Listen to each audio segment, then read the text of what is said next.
ভাইরা বন্ধুরা, যুবক আল্লাহর নবী রহমতের নবীর কাছে মদিনা শরীফের একজন প্রসিদ্ধ গোত্রের লোক, একজন যুবক নবীজির সামনে এসে হাজির। মদিনার প্রসিদ্ধ গোত্রের নাম হলো বনু তামিম।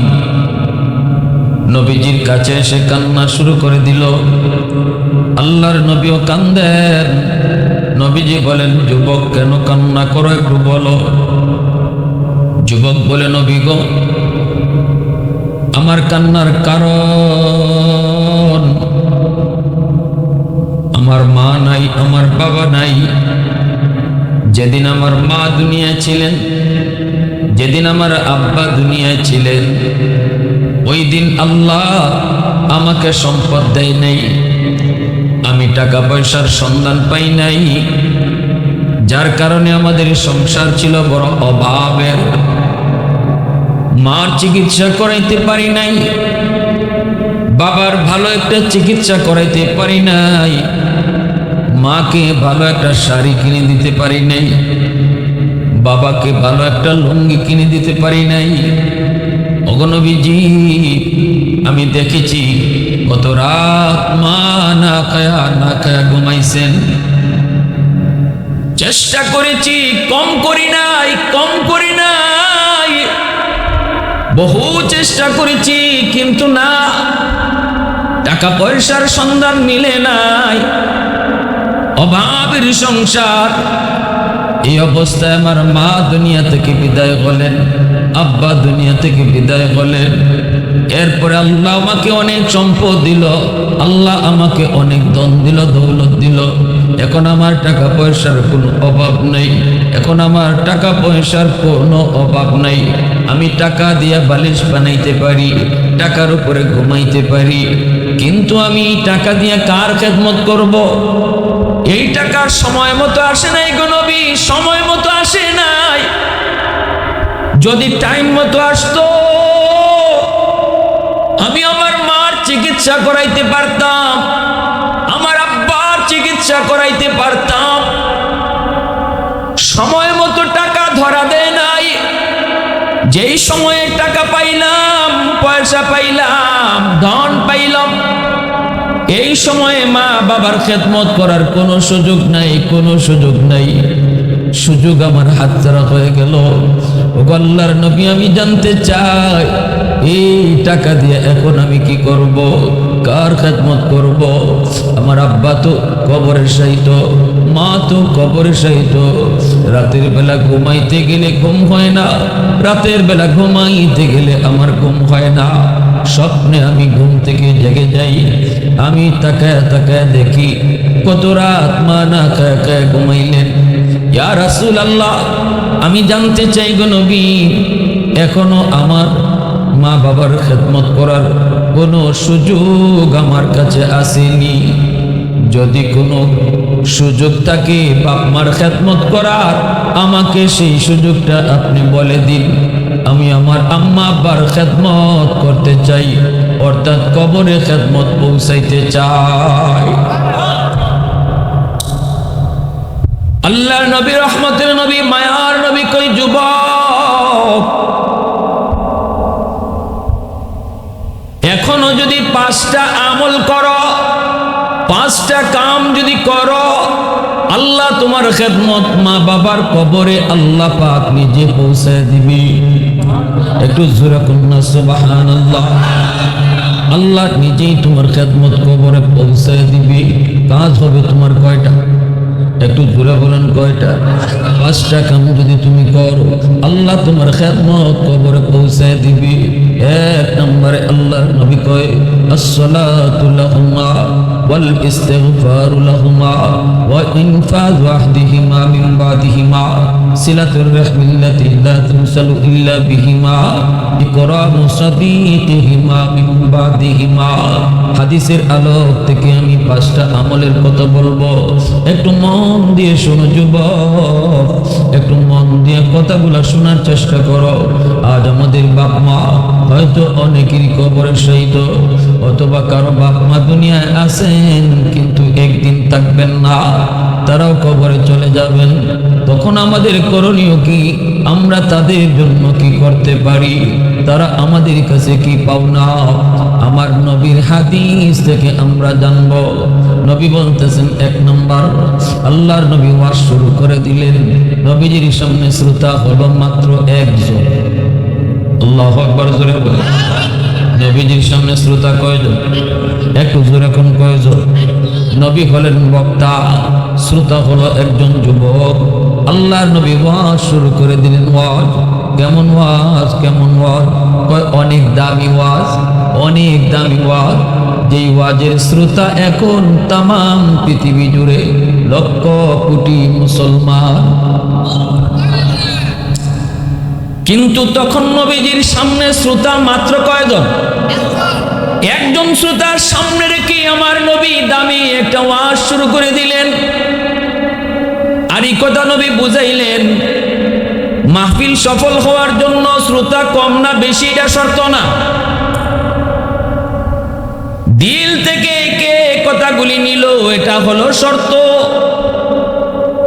আল্লাহ নবী কই, যুবক, 1 নম্বর হলো বেশি বেশি করে মার জন্য বাবার জন্য দোয়া করো।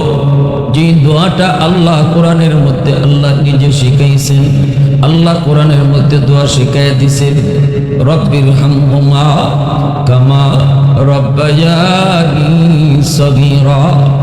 সবাই আমার সাথে একটু পড়েন না ভাই, রব্বির হামহুমা কামা রব্বায়ানি সগীরা, রব্বির হামহুমা কামা রব্বায়ানি সগীরা। এই দোয়াটা কিন্তু শিখাইছেন কে?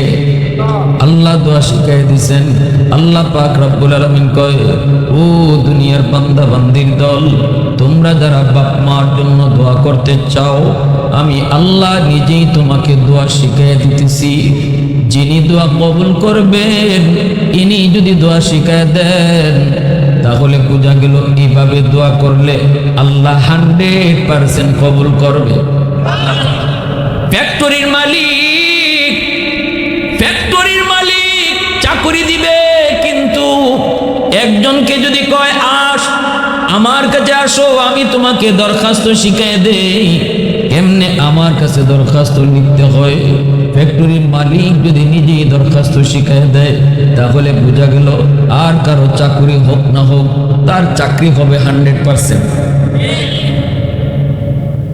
আল্লাহ পাক কয়, আমার কাছে দোয়া করবা, দোয়া কবুল করব আমি। কেমনে দোয়া করবা? আমি আল্লাহ তোমাকে শিখাই দেই।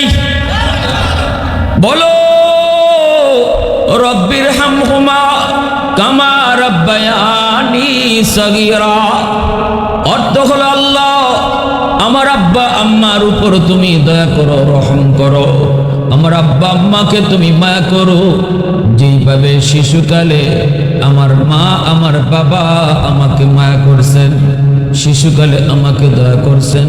শিশুকালটা আল্লাহ পাক রব্বুল আলামিন কয়, বান্দা, শিশুকালে তোমার মা তোমার বাবা কতটা তোমাকে মায়া করলো, কতটা তোমার আদর করলো, কত রাত মা তোমার মাথার পাশে দাঁড়ায় দাঁড়ায় কাটাইলো, তুমি জানো না, কিন্তু আমি আল্লাহ জানি। কত অসুস্থ রাত কাটাই দিল মা, রাত কাটাই দিল বাবা, ডাক্তারের জন্য। তোমার ডাক্তার আনতে পাগল হয়ে বাবা বের হয়ে গেল। বাবার শরীরে রোগীর কোনো অভাব নাই, নিজে ডাক্তার দেখাইতে চায় না, কিন্তু তোমার যদি অসুস্থ হয় পাগলের মতো বাবা দৌড় দেয়। আমি আল্লাহ সব জানি রে ও বান্দা, আমি আল্লাহ সব জানি। এজন্য বলি, যখনই আমার কাছে তুমি দোয়া করবা, আমি আল্লাহকে এই কথাটা ইয়াদ করে, ওই আল্লাহ, শিশুকালে আমার মা, শিশুকালে আমার বাবা আমাকে যেইভাবে মায়া করছে, দয়া করছে, তুমি কবরে এইভাবে আদর কইর, মায়া কইর।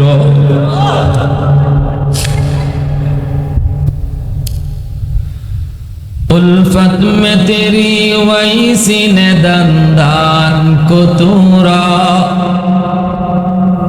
अबू बकर उमर नक्श कदम तेरा न छोड़ा, उल्फत में तेरी वैसी ने दंदान को तोड़ा। अबू बकर उमर नक्श कदम तेरा न छोड़ा, अयुशाक नबी वाकी असरार मदीना, सुल्तान का सुल्तान है सुल्तान मदीना, सरकार का सरकार है सरकार मदीना, गुलजार का गुलजार है गुलजार मदीना। अल्लाह ने मक्का ही में ये काबा बनाया, इस काबा का काबा तेरी मरकद को बनाया। अल्लाह ने मक्का ही में ये काबा बनाया, इस काबा का काबा तेरी मरकद को बनाया। ऐसा लम्हा जी चले जा राह मदीना, सुल्तान का सुल्तान है सुल्तान मदीना, सरकार का सरकार है सरकार मदीना, गुलजार का गुलजार है गुलजार मदीना। मोहब्बतेर साथे जबान खुले अल्प समय जिकिर करी, রাজি আছি সবাই ইনশাআল্লাহ। লা ইলাহা ইল্লাল্লাহ আওয়াজ দিয়া। একটা মাদ্রাসা, এলাকার নাম হলো বালাগঞ্জ আমসাপুর। রমজান মাসে গেলাম, এখানে একজন বহুত বড় আল্লাহর ওলি থাকেন এবং বহুত বড় আলেম। রমজানে উনি আরবি গ্রামার পড়ান। তো আমি তখন ছোট্ট, তখন সেখানে গেলাম। তো হুজুর এত বড় বুজুর্গ, উনি অন্ধ, চোখে দেখেন না, হাতে ধরে ধরে ওনাকে ক্লাসে নিতে হয়। ক্লাসে বসে উনি যখন পড়ান, সম্পূর্ণ কিতাব ওনার মুখস্থ। উনি দেখে পড়ান না, উনি কিন্তু অন্ধ, না দেখে পড়াইতেছেন। আল্লাহু আকবার জোরে বলেন। না দেখে পড়াইতেছেন। প্রথম দিন যখন আমরা যে বসলাম ক্লাসে, তখন একজন হুজুর আসলেন, অন্য একজন হুজুর, বড় হুজুর আসার আগে একজন ছোট হুজুর আসলেন। আইসা বলেন, বাবারা শোনো, এই তোমার ক্যামেরা ফাইনাল করে বই যেতে হইব, বারবার উঠলে কিন্তু হবে না। হুজুর বলতেছেন যে বাবারা, তোমরা যারা এখানে বিভিন্ন জায়গা থেকে পড়তে আসছো, শোনো, তোমরা তো কেউ হয়তো জানো না, কেউ জানো যে ইনি কত বড় হুজুর, কত বড় আল্লাহওয়ালা। অত্র এলাকার সমস্ত জিন্নাত ওনার আদেশে চলে। উনি জিন্নাতদের বিচার করেন। রাত 12টার পরে এলাকার সমস্ত জিনরা, তাদের মধ্যে যত সমস্যা হয়, সমস্ত সমস্যার সমাধান হুজুরের কাছে নিয়ে হাজির হয়। আর রাত 12টার পরে হুজুর জিনদের বিচার করেন। কি বুঝলেন? তো বলতেছেন যে তোমরা যারা এখানে বসছো ক্লাসে, এটা কোরআনের ক্লাস। এই ক্লাসে তোমার পাশের যে ছাত্রটা বসা, মনে রাখবা সে জিন। অতএব তোমরা সাবধান, কোনো ধরনের অমনোযোগী হবা না। তোমার কারণে যদি তোমার পাশের ভিন্ন জাতি কোনো একজন ছাত্রর কষ্ট হয়, তাহলে কিন্তু এর দায়ভার তোমার। আর বলতেছেন যে এই যে জানালাটা, হুজুরের পিছনে একটা জানালা ছিল, বলতেছে এই যে জানালাটা, এই জানালাটা তোমরা কখনো লাগাইবা না। জানালাটা সবসময় অফ থাকবে, খোলা থাকবে, ওদের আসা যাওয়া এই দিক দিয়ে। প্রথম দিন এই ভাষণ শোনার পর আমি হইলাম ছোট মানুষ, আমার শরীরের পশম সব খারাই গেছে। আল্লাহ, কই আসলাম? ভয় লাগার কথাই তো, ঠিক না? আমার ডাইনে যে বোয়া, এগুলো জিন। এখন তো আমি ডাইনে তাকায় দেখি, সত্যি আমি তার চিনি না। কত এলাকার কত ছাত্র আসছে পড়তে, কে কারে চিনে কোন? তো এখন একজন আর একজনে আমরা সন্দেহ করি, এমন মানুষ নাছি। আর হুজুরও এমন আল্লাহওয়ালা, এমন এক হুজুর এখানে বসে রয়েছেন, প্রথম দিন ক্লাসে আসছেন, আইসা বলতেছেন যে আমরা তো অনেক ছাত্র, তো হুজুর তো অন্ধ। বলতেছেন পরিচয় দাও, কে কোথা থেকে এসেছো?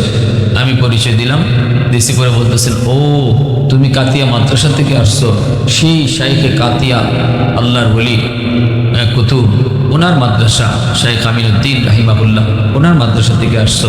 আমি বললাম, জি হজরত, আমি ওনার মাদ্রাসার ছাত্র, ওনার ছাত্র।